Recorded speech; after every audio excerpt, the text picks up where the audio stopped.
करवा चौथ व्रत कथा। एक ब्राह्मण के 7 पुत्र थे और बीरावती नाम की इकलौती पुत्री थी।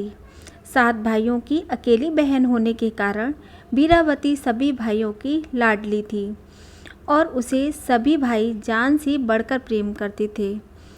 कुछ समय बाद बीरावती का विवाह किसी ब्राह्मण युवक से हो गया। विवाह के बाद बीरावती मायके आई और फिर उसने अपने भाइयों के साथ करवा चौथ का व्रत रखा। लेकिन शाम होते होते वह भूख से व्याकुल हो उठी। सभी भाई खाना खाने बैठे और अपनी बहन से भी खाना खाने का आग्रह करने लगे, लेकिन बहन ने बताया कि उसका आज करवा चौथ का निर्जल व्रत है और वह खाना सिर्फ चंद्रमा को देखकर उसे अर्घ्य देकर ही खा सकती है। लेकिन चंद्रमा अभी तक नहीं निकला है, इसीलिए वह भूख प्यास से व्याकुल हो उठी है। बीरावती की ये हालत उसके भाइयों से देखी नहीं गई और फिर एक भाई पीपल के पेड़ पर एक दीपक जलाकर चलने की ओट में रख देता है। दूर से देखने पर वह ऐसा लगा कि चांद निकल आया है। फिर एक भाई ने आकर बीरावती को कहा कि चांद निकल आया है, तुम उसे अर्घ्य देने के बाद भोजन कर सकती हो। बहन खुशी के मारे सीढ़ियों पर चढ़कर चांद को देखा और उसे अर्घ्य देकर खाना खाने बैठ गई।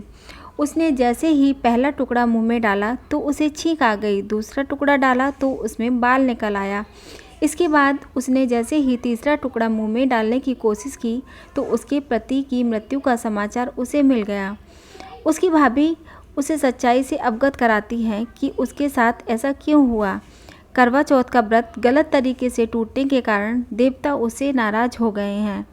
एक बार इंद्रदेव की पत्नी इंद्राणी करवा चौथ के दिन धरती पर आई और बीरावती उनके पास गई और अपने पति की रक्षा के लिए प्रार्थना की। देवी इंद्राणी ने बीरावती को पूरी श्रद्धा और विधि विधान से करवा चौथ का व्रत करने के लिए कहा।